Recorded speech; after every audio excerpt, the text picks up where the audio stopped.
प्यारे दोस्तों, बहुत अरसे पहले की बात है। एक बादशाह था। इसकी एक खूबसूरत और एक लौती बेटी थी। अपनी खूबसूरती और दौलत की वजह से वो बहुत मगरूर और गुस्ताख हो गई थी। जब भी कहीं से इसके लिए शादी का पैगाम आता, वो उसे ठुकरा देती और उसका खूब मजाक उड़ाती थी। एक दिन बादशाह ने एक बड़ी दावत की और इसमें शहजादी से शादी करने वाले तमाम उम्मीदवारों को बुलाया। सब लोग अपने अपने मर्तबे के लिहाज से कुर्सियों पर बैठ गए। शहजादी इस दावत में अपने कनीजों के साथ बड़े मगरूराना अंदाज में आई। वो जिस उम्मीदवार के पास से गुजरती, उसको बड़ी हकारत से देखती। जब वो एक शहजादी के पास पहुंची जो बहुत मोटा था, तो उसने अपने कनीजों से हंसते हुए कहा, ये तो देखो गोल डब है। दूसरे उम्मीदवार को देखकर उसने कहा, कैसे खम्बे की तरह लगता है। एक शहजादा बहुत छोटा लगा तो इसने कहा, जरा मोटू छोटू को तो देखो।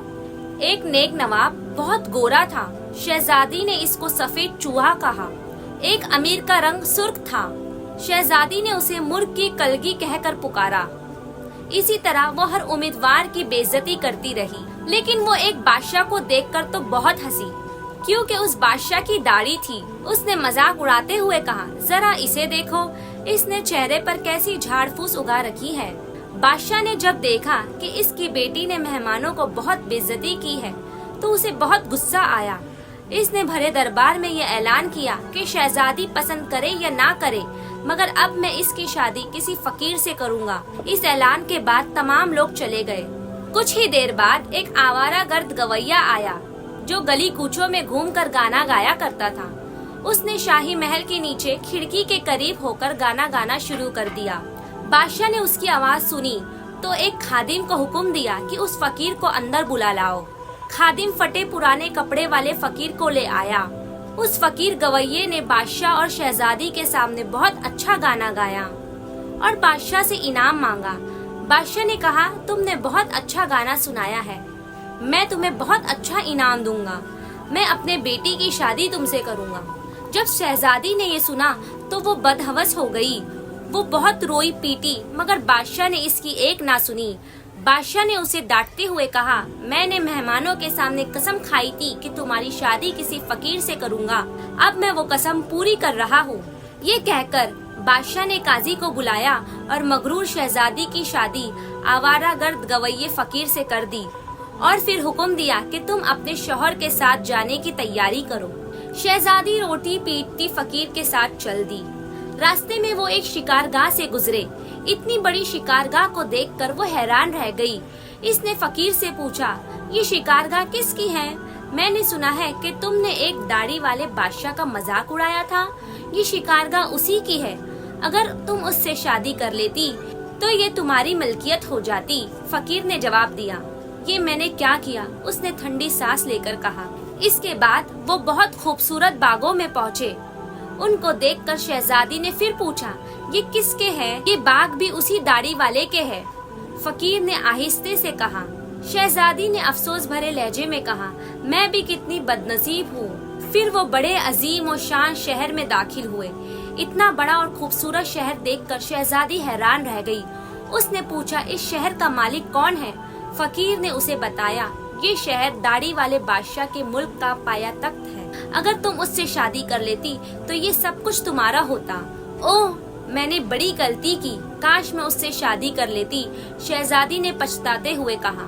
फकीर शहर ने शहजादी से नाराज होते हुए कहा, मुझे इससे कोई मतलब नहीं, मगर तुम मेरे होते हुए दूसरे मर्द की बात क्यों कर रही हो? क्या मुझ में कोई कमी है? इसी तरह की बातें करते हुए वो एक छोटी सी झोपड़ी के करीब पहुँचे। कैसी बदनुमा और छोटी सी झोपड़ी है, ये किसकी है? शहजादी ने पूछा। ये मेरा घर है और यही वो जगह है जहाँ हमने जिंदगी गुजारनी है। तुम्हारे नौकर कहाँ हैं? फकीर ने कहा, हमें नौकरों से क्या काम, तुम हर काम कर सकती हो। अब आग जलाओ और मेरे लिए खाना बनाओ, मैं बहुत थक गया हूँ। क्योंकि शहजादी को खाना पकाना ना आता था, इसीलिए फकीर ने उसकी मदद कर दी और कुछ देर बाद उन्होंने उल्टा सीधा खाना पकाकर खा लिया और वो सो गए। दूसरी सुबह फकीर ने उसे जगाया, घर साफ करने और दूसरे काम करने को कहा। शहजादी तमाम दिन काम करती रही, ऊपर से जली कटी बातें भी सुनती रही, मगर सब्र के सिवा कोई भी चारा ना था। इसी तरह उन्होंने कुछ दिन गुजार लिए। फिर एक ऐसा वक्त आया कि उनके पास खाने तक का कुछ ना रहा। एक दिन फकीर ने कहा, मैंने जो कुछ कमाया था खर्च हो गया, अब तुम्हारी कमाने की बारी है, मैं तुम्हें बैद ला कर देता हूँ, तुम उसे टोकरियाँ बुन लेना। ये कहकर वो जंगल गया और बैद काट कर ले आया। शहजादी ने टोकरियाँ बुननी शुरू कर दी। उसने पहले कभी कोई ऐसा मेहनत का काम नहीं किया था, इसीलिए उसकी उंगलियां जख्मी हो गई और उनसे खून बहने लगा। ये देखकर उसके शौहर ने कहा, मेरा ख्याल है ये काम तुम नहीं कर सकती, मैं तुम्हें कुछ सूत ला कर देता हूँ, तुम उससे कपड़े बूंद लेना। मगर वो ये भी ना कर सकी। फकीर ने कहा, तुम तो मेरे लिए बिल्कुल बेकार हो, कोई काम नहीं कर सकती, तुमसे शादी करके मुझे बड़ा नुकसान हुआ है। बहरहाल मैं कोशिश करता हूँ कि तुम्हारे लिए मिट्टी के बर्तन ला दूँ, तुम बाजार जाकर उनको बेच दिया करना।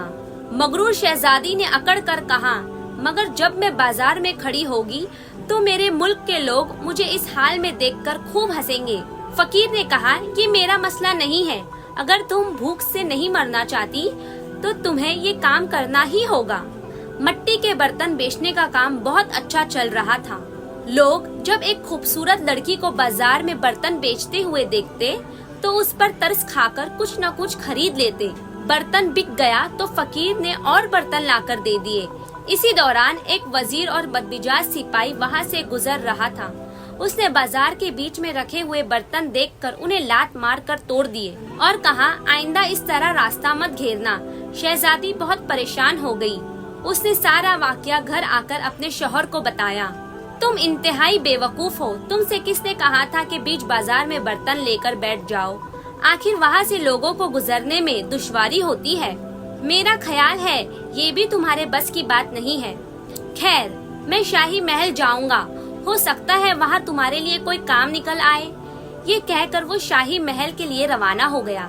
शाम को फकीर ने वापस आकर कहा, शाही महल में तुम्हारे लिए मददगार बावर्चन के लिए जगह मिल गई है, अब कम से कम हमें खाने को खूब मिल जाया करेगा। और इसी तरह एक मगरूर शहजादी एक मददगार बावर्चन बन गई। वो हर रोज सुबह से शाम तक बावर्ची खाने के सारे काम करती और शाम को लोगों के आगे बचा हुआ खाना लेकर घर आ जाती और इसी तरह दोनों मियाँ बीवी का गुजारा हो जाता। महल में आए हुए उसे कुछ ही दिन गुजरे थे कि उसने सुना कि महल में कोई शादी की तकरीब होने वाली है। मुकर्रर दिन पे मेहमान आने शुरू हुए तो वो बावर्ची खाने की खिड़की से उन्हें देख रही थी। नकीब और चौकदार कपड़ों में मेहमानों का इस्तेकबाल कर रहे थे। हर तरफ बड़ी शानो शौकत और धूमधाम नजर आ रही थी, लेकिन शहजादी अपने किस्मत पर आंसू बहा रही थी और अपने गुरूर और तकब्बुर और बेवकूफी पर पछता रही थी। इसी दौरान कुछ खादमाई आई और उन्होंने उसको बहुत से मजेदार खाने दिए जो उसने टोकरी में रख लिए और घर की तरफ चल पड़ी। अभी वो महल के दरवाजे से ही गुजर रही थी कि अचानक एक बहुत ही जर्क बर्क लिबास में मालपूस एक शानदार और खूबसूरत शख्स ने उसका रास्ता रोक लिया।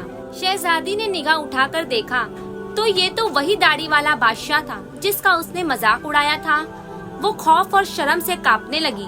बादशाह उसे लेकर हॉल में पहुंचा। इतने सारे लोग को देखकर उसका खुद पर काबू ना रहा और घबराहट में टोकरी उसके हाथ से गिर गई और उसमें से खाना निकलकर चारों तरफ बिखर गया।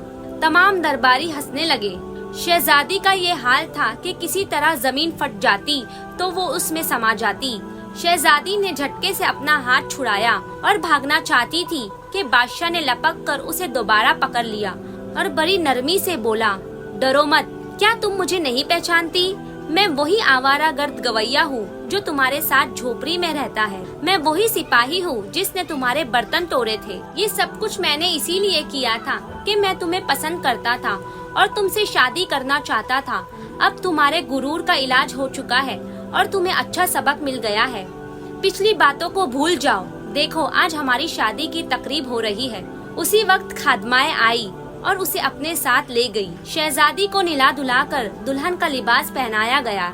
जब वो दोबारा हॉल में आई तो देखा कि इसके वालिदैन और इसके तमाम दरबारी भी वहाँ जमा है। सब लोगों ने उसे मुबारकबाद दी। अब शहजादी बिल्कुल बदल चुकी थी। इसका गुरूर घमंड खत्म हो चुका था। प्यारे दोस्तों, अगर आपको भी ये वाक्य पसंद आया हो तो अपने दोस्तों के साथ जरूर शेयर करें।